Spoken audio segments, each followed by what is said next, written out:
Alrighty. Hey guys, Zeniki here again with a video, or a quick video anyway, about basically my theory on how Duel should be played. And as the title of the video suggests, I've got this piece of string, and I'm going to explain how this string relates to basically how I think Duel kind of gets played. So imagine like there's two players in the game. There's one player on either side of the string, and obviously the string's tight. So if everybody's playing mechanically correctly, then the game flows logically. Essentially, if the game is completely balanced, no one really dies. It's just kind of like keeps flowing until somebody makes a mistake. And then I'll explain basically how, I guess if somebody does make a mistake mechanically in this situation, the person who doesn't make the mistake just wins. And that's just like, the full logic to the game. That's kind of like how I really like to play the game as well, unless I see there's other opportunities that it can really work out.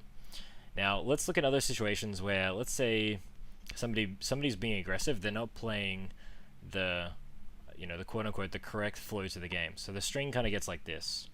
Now, the person who's attacking, which is kind of like this player on the left, that's the player that's like really they have unpredictability because they have like complete control of the rope. But even though they have complete control of the rope, the person on the right, which is this person, has the capacity to just pull and have like really good, structurability. So let's have a look at like what that might kind of look like in game, right? So let's imagine this situation where somebody is, well, obviously the big armor's up now, and they know that I'm about to pick up the big armor. So obviously, logically, if I drop down and get it, they're just going to rail me, and I get railed twice, and they have a better position. And I'll talk about like how, we're trying to optimize where they are. Where you are and where they are, and how like the next couple items are going to play out. And this is where Awoken is a very interesting map too, because this is like an extremely common situation.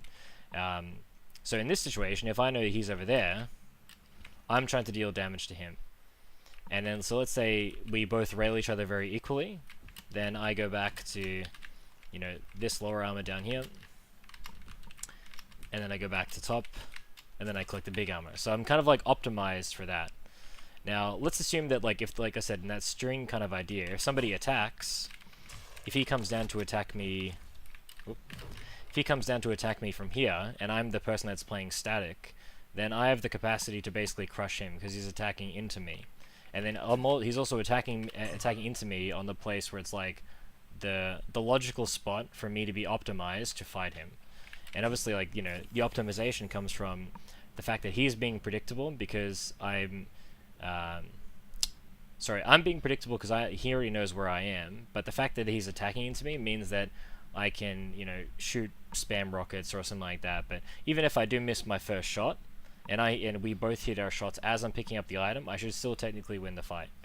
But then, of course, it comes down to very, like, how well you manage, or your position, his position, how much he can really get off you. So then, again, let's look at the next step of that, which is about like the optimization, right? So let's say the big armor's up, is the counter situation. He knows that I'm trying to do that. So what I'm trying to do, instead of looking at the big armor, is I'm trying to look at where he is. He's trying to attack me to push me off, so that I can't deal damage on the big armor on that item, which makes sense. And this is kind of where it gets interesting then, because like, if I do damage while he's trying to, if I do damage to him while he's trying to push me off, he's then being predictable. And then I have like an opportunity to pick up the big armor depending on how much damage I do.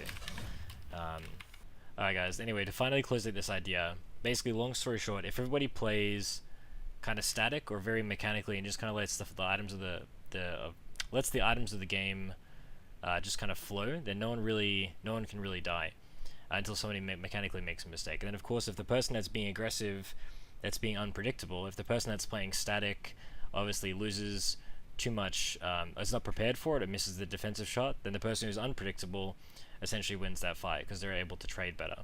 But then that being said, if the person that's playing static and then looking at this rope situation, they're able to kind of control the situation better because they're the one that's dictating the game.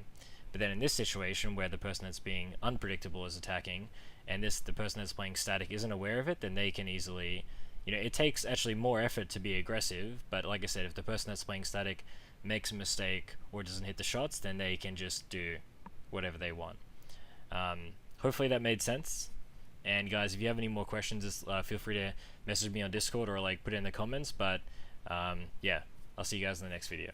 Cheers.